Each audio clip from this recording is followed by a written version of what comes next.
The Philippines will have 3 million more jobs with the coming of ASEAN Integration, but 38% of this would be in the field of vulnerable jobs. This was according to a study of the International Labor Organization, which was mentioned in a recent forum on 21st century skills for ASEAN, hosted by the Asia Society Philippines.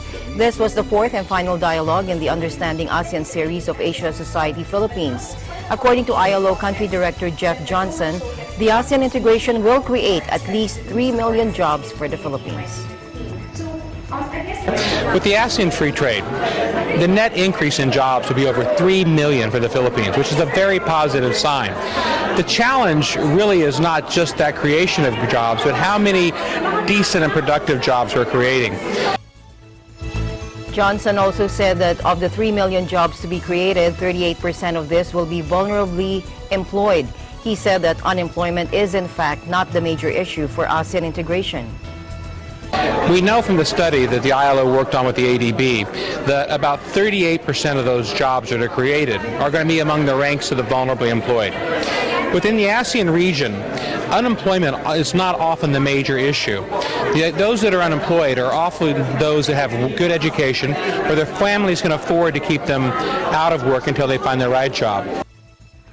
The Philippines and the ASEAN region has to rise to the challenge of this sector of vulnerably employed, according to Johnson. The challenge really is those who can't afford. The poor have to accept or even create whatever forms of work they can find just to survive another day. These are the people we see selling water on the streets, doing any job that they can find to survive. The subsistence level farmer, the fisher folks, etc. So what we need to work on is how to transform those jobs by improving their skills, providing training, and most importantly, providing opportunities for them to actually engage in a growing economy. The ILO country director also mentioned the sectors that would be growing with the implementation of the ASEAN integration, topmost of which is in the field of agriculture, construction, infrastructure, and tourism. The sectors that we see growing, of course, are going to be agriculture. The Philippines is a food basket of Asia, so we see an opportunity not only to create jobs that grow food, but also those who produce and refine and process. It could be a great growth sector. We also know that construction, we also know that business services will be a significant growth industry.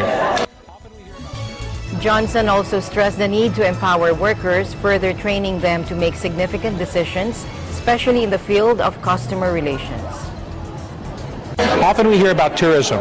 There's great opportunity in tourism, but let's be clear, we need to invest in infrastructure, and we also need to make sure that we're training our workers and empowering them to make decisions.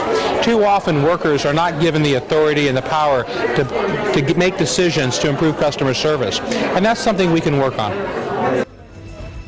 Johnson was among the speakers in the Understanding ASEAN series of Asia Society that tackled the issue of workers and labor in the era of ASEAN integration.